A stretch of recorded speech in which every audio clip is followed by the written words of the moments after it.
Hey everybody, this is G from that'syourgarbage.com. I'm here with Lorenzo, and this is the first episode of the Firestorm Armada War Game Wednesdays.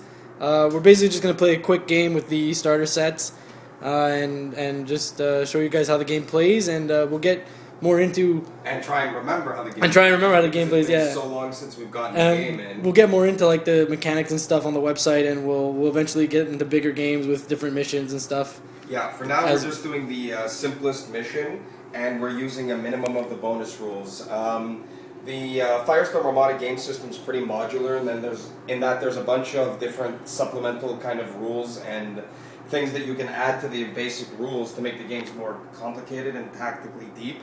But for now, since we barely remember how to play this fucking game, we are starting off with the simple rule set and just adding the cards, which give a few more options to it. Okay, so we're going to play the first turn, and then we'll pick right back up with the video.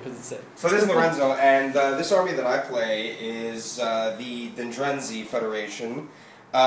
Basically, I mean, leaving aside the fluff, which you can read about on Spartan Games' website, these guys are comparatively very hard hitting at close range. They don't have shields, but they have higher basic defensive ratings than most of the other factions in the game to compensate for that. And while they are one of the most hard-hitting factions at close range, they trade off for that by having all their main weapons only being able to fire in the forward direction instead of an arc like most of the other factions.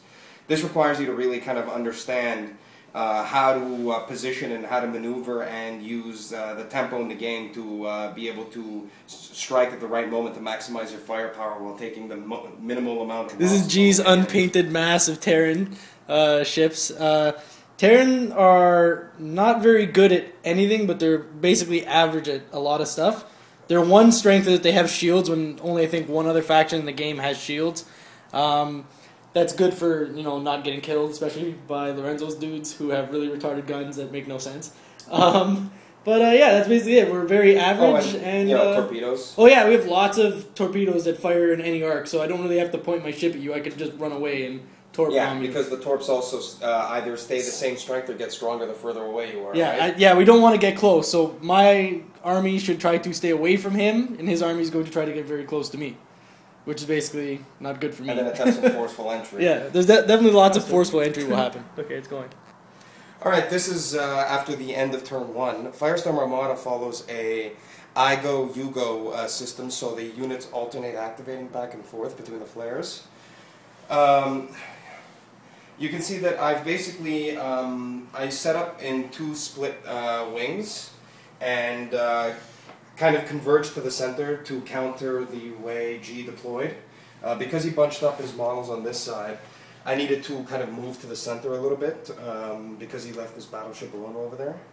So you can see that some of these have red ones on them. That signifies that they've taken a point of damage already.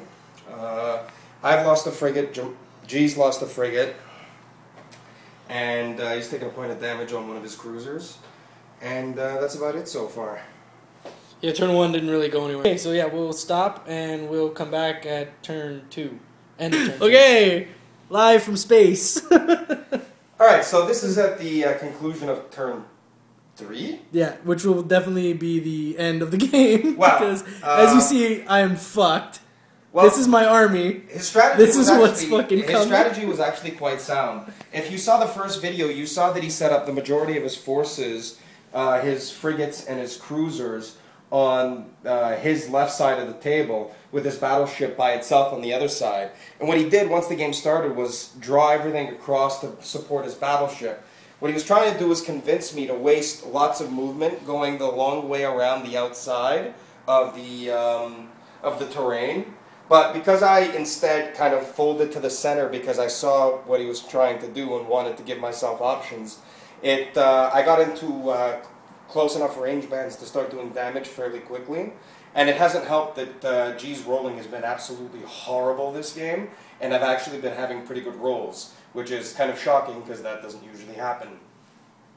Yeah, it's pretty bad. I'm probably going to be dead by the end of this turn, so this will probably be the second last part of the video. But we'll see how it goes, and we'll be back after the end of turn 4. All right, so this is the end of what is actually turn 3, as there was so much death already in the previous turn, we mistakenly thought it was turn 3. As you can see, the dice have turned a little bit. G's making himself a bit of a comeback. I'll cut it out. Yeah, thanks. So, you know, I've lost all of my frigates at this point. I've got some damage, some significant damage to one of my cruisers. But I think it's pretty obvious at this point that the next turn is going to be the deciding turn. I would tell you what I'm planning to do, but there's no necessity that I will get to go first, because you have to roll off for who goes first every turn, and I don't want to give away my idea. So we'll see if it worked in the next video. So, It's probably going to we're work. at the end of turn 4, and That happened. yeah, Right we there. both played Censored Disturbance turn cards simultaneously, expressly with the intent of screwing the other one. This is a perfect demonstration of why we should never be allowed to play war games against each other, because we will both come up with ways to maximally attempt to screw each other. Yeah, basically the knives just came out. Yeah. This And, game was supposed to be over, and it's going to go for another, 2 turns. Yeah, I mean, it's actually evened itself out, and things are getting pretty hairy right now. So now it's going to critically depend on who gets first turn. G got Again, first turn on the previous turn. the and last thus 2 was turns. able to shank the shit out of me. Yeah. So now, if I get first turn, things look pretty good for me. If I don't, I'm probably fucked. Yep, so we'll see who... I don't even know what turn we're on. Next turn. Right, so at the end of turn... What is this, 5? Well, whatever turn this is... This fucking this has rigmarole. turned into a game of absolute attrition, and things are getting pretty ugly here. So... At this point, it's really impossible to call who's going to win, because it all depends on how the dice roll, pretty much. Shit just got real. Those Censored Disturbances fucking screwed everybody hard. Yeah, it's gotten really out of control. It's going to come down to dice. Yeah, And pretty much. I think we're going to call it after this turn anyway, because it's kind of dragging. But, yeah, so we'll see who's still alive at the end of this turn. Probably both of us. Fucking game. Well, ladies and gentlemen, we've reached the conclusion of our game through a manner I never expected.